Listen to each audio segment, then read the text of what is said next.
बंदी प्रत्यक्षीकरण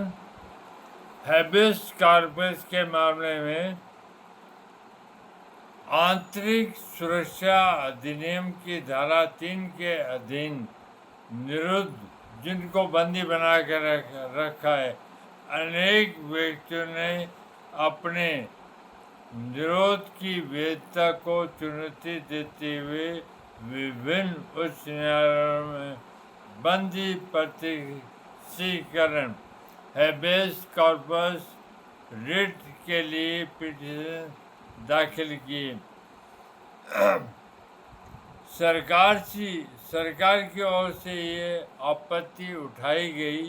कि राष्ट्रपति के आदेश के परिणाम स्वरूप इन पिटीशनों को आरंभ में ही खारिज कर दिया जाना चाहिए। उच्च न्यायालयों ने इस आरंभिक आपत्ति को नामंजूर करते हुए यह अभी निर्धारित किया कि राष्ट्रपति के आदेश के बावजूद निरुद्ध व्यक्ति अपने निरोध को इस आधार पर चुनौती दे सकते हैं, अर्थात जिनको बंदी बना के रखा गया है वो मनुष्य चाहे सरकार खिलाफ हो तब भी राष्ट्रपति के आदेश के बावजूद भी पिटीशन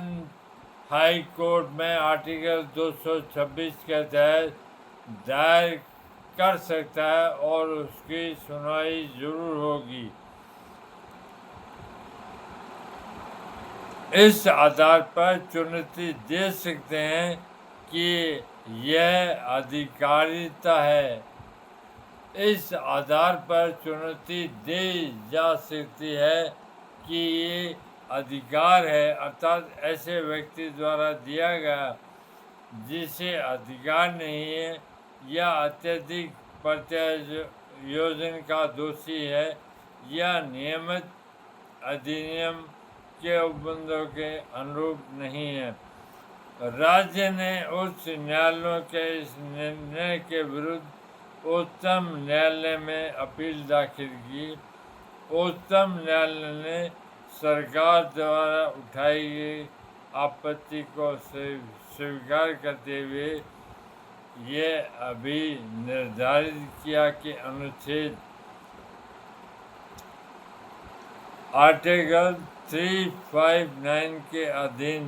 राष्ट्रपति के आदेश को ध्यान में रखते हुए किसी भी व्यक्ति को अनुच्छेद 226 के अधीन बंदी प्रत्यक्षीकरण हैबेस कॉर्पस रिट के लिए अपने निरोध आदेश की वैधता पर किसी भी आधार पर आपत्ति करने का कोई कानूनी अधिकार नहीं होगा कि आदेश अधिनियम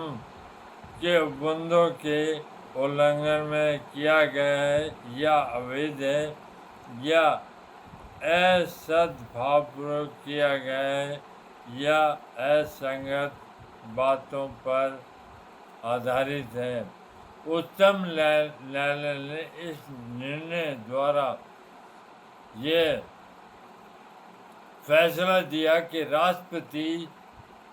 के अधिकार को आर्टिकल 226 के तहत कोई चुनौती नहीं दे सकता। न्यायालय ने यह भी कहा कि प्रस्तुत मामले में माखन सिंह का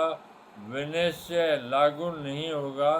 क्योंकि 1962 और 1975 के आदेशों में एक महत्वपूर्ण अंतर है। 1962 का आदेश सशर्त आदेश था जबकि 1975 का आदेश शर्त रहित आदेश है। न्यायाधिपति श्री खन्ना ने 20 सम्मत